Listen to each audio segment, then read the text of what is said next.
The galaxy, ancient beyond reckoning, pulsed with the slow, deliberate rhythm of civilizations that had risen and fallen like tides across 1 billion years. Venerable empires, such as the crystalline Lumina Concordat or the stoic Cathar Dominion, viewed the cosmos through the lens of calculated order, their vast wisdom often equating to a profound, almost spiritual, aversion to chaos. They had mapped the stars, categorized the anomalies, and codified the very concept of life. And in their grand cosmic taxonomy, there existed a designation universally feared, universally avoided: Deathworld. Planets where the very air was a toxin, the ground a shifting moor, the sun a distant, searing eye, or the night an eternal bone-chilling embrace. Worlds that actively, violently, rejected the delicate art of biological existence. Most species, bound by millennia of evolutionary caution, saw these celestial aberrations not as challenges, but as warnings, cosmic dead ends, tomb worlds. Then came humanity, a latecomer to the galactic stage, emerging from a star-scarred system, still bearing the faint, unhealed wounds of its own internal wars. Yet paradoxically, it was this very crucible that had forged them into something profoundly different. They possessed a terrifying brilliance in innovation, an almost suicidal adaptability, and an unnerving, unpredictable disregard for conventional wisdom. Where others saw a void, they saw a frontier. Where others saw a tomb, they saw a proving ground. And where the galaxy recoiled from Deathworld's humanity, with an unsettling gleam in its collective eye, chose them as its ultimate conquest. This is the story of Aethelgard, a world officially designated by the Lumina Concordat as a Class-9 Abhorrence, a planet so hostile, so utterly inimical to life as they understood it, that even their most aggressive scouting probes had been annihilated. Within cycles of atmospheric entry, Aethelgard was a cosmic bruise, an obsidian pearl orbiting a binary star system whose twin suns, Solara Prime and Solara Minor, painted its tumultuous skies in shifting hues of burnt orange and lurid violet. Its atmosphere was a corrosive soup of unbonded hyperacids and supercooled hydrogen, laced with trace elements that vibrated with an unnerving biodestructive resonance. Its crust was a geological nightmare, a constantly shifting canvas of plasma quakes and lithic pulses, where mountains rose and fell in a single Terran day,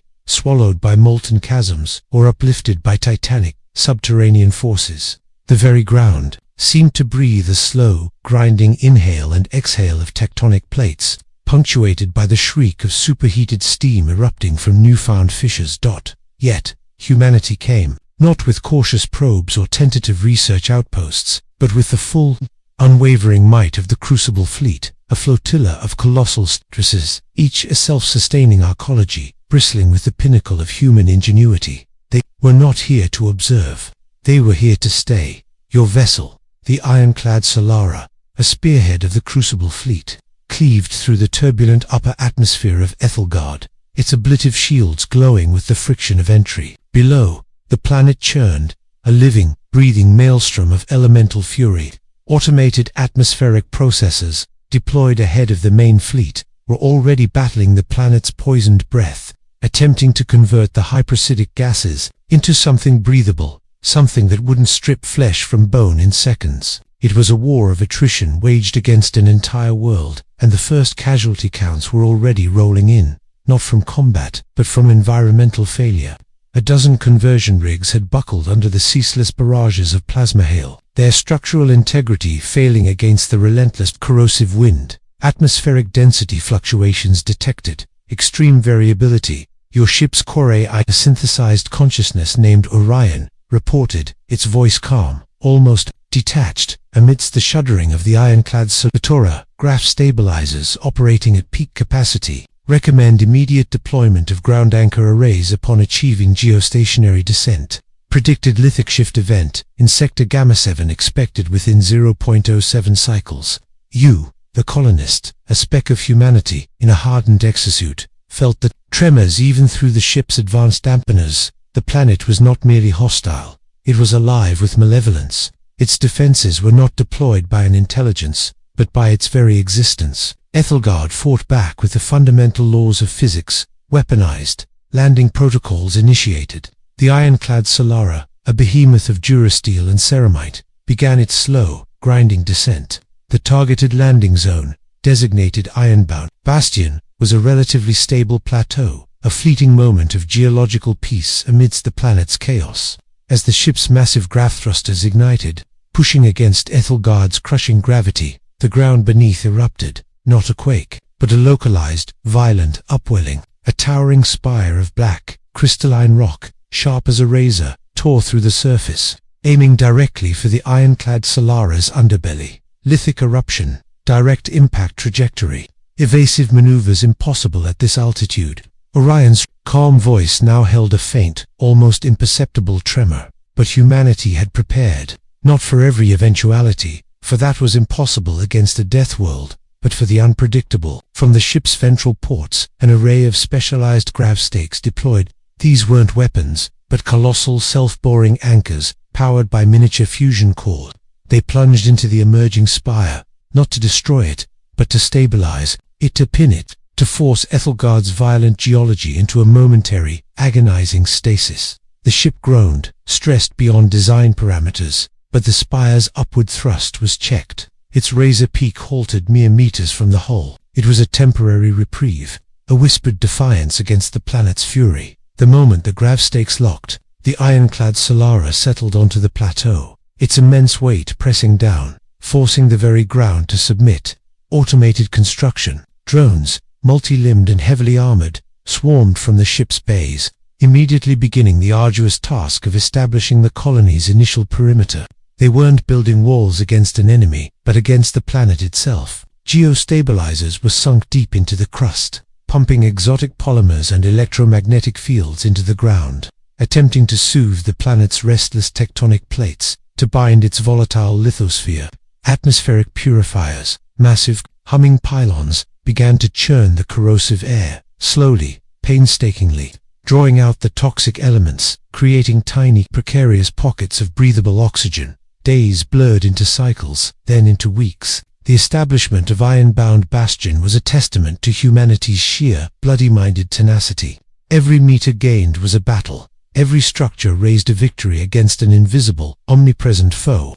The Skyshriekers, colossal atmospheric entities, formless masses of electrified gas that drifted on the high winds, occasionally descended, their psionic wails shattering unshielded commerays and inducing debilitating vertigo in any human exposed to their unfiltered presence. These were not creatures of flesh and blood, but living storms. Aethelgard's answer to predators. Humanity's response. Deploying psionic dampener arrays, massive energy emitters that pulsed with counterfrequencies, creating zones of silence, where the Skyshrieker's maddening cries were reduced to faint, distant whispers. It was a solution born of necessity, adapted from ancient deep space navigation tech. A testament to that brilliant innovation trait. Most alien species would have simply fled. Humanity built an acoustic shield. The colonists, a diverse mix of engineers, scientists, ex-military specialists, and even a few bewildered sociologists, worked tirelessly, their exosuits providing the only barrier between their fragile forms and the planet's unceasing assault. You, navigating the treacherous, newly formed pathways of Ironbound Bastion, saw the toll it took, faces etched with exhaustion, eyes hardened by constant vigilance, but never, not once, defeat. There was a grim humor in their endurance. At least the local wildlife isn't trying to eat us, one engineer quipped over the coms, wiping a layer of corrosive dust from his visor. Just the planet itself. A dark chuckle rippled through the channel. Aethelgard was a Deathworld, yes, but its methods were impersonal. That then came the deep surge. It wasn't a plasma quake, nor a lithic shift. It was something far more profound, far more terrifying. The geostabilizers, previously humming with reassuring efficiency, began to scream. Their readouts flickered wildly, then flatlined. From beneath the ground, from depths that even humanity's most advanced subcrustal probes had barely touched, came a resonance, a low thrumming vibration that resonated not just through the ground, but through the very bones of every human on the planet. It was the planet's true pulse, finally awakened. The ground around Ironbound Bastion began to heave, not in a violent, destructive spasm, but in a slow, deliberate undulation. The hardened durasteel plates of the colony's foundations groaned, buckling under an unimaginable, unseen pressure. Cracks spiderwebbed across the reinforced transparent aluminium domes that covered the nascent hydroponics farms. The atmospheric purifiers, those great pylons of defiance, began to tilt, their mighty frameworks groaning, as if something gargantuan beneath was attempting to simply push them aside. Unidentified subcrustal energy signature detected. Orion's voice was now clipped. Urgent, massive, localized increase in geothermal activity. Estimated energy output, equivalent to a full-scale stellar flare. It's not a quake, it's purposeful.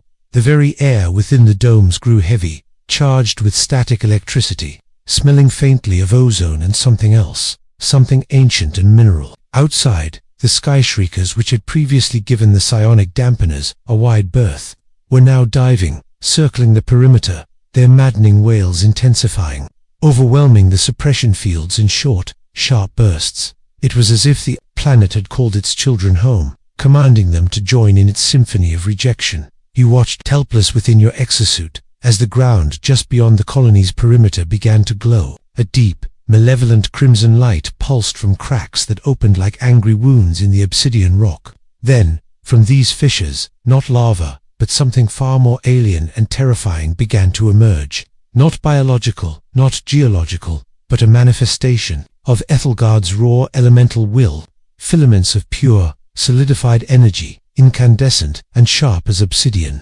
began to slowly, inexorably, extrude from the glowing cracks. They were like the planet's own nerves, exposed and writhing, sensing, seeking the first filament, thick as a starship's keel, snaked towards one of the failing geostabilizers. It didn't strike it, didn't shatter it. Instead, it wrapped around the colossal pylon, glowing brighter, and the pylon began to hum, not with power, but with pain.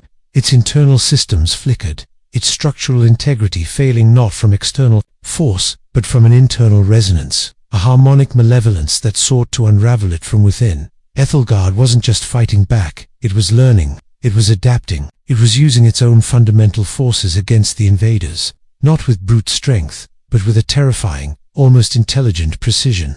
The alien empires had called it a Deathworld, and they were right, but they hadn't understood how it killed it. Didn't merely kill you, it unmade you, and humanity, standing on the precipice of its greatest frontier, was about to discover the true, terrifying depth of that truth. The Crucible Fleet, for all its might, was anchored to a planet that had decided it was time to shake off its fleas. The first full-scale direct counterattack had begun, and the colonists of Ironbound Bastion were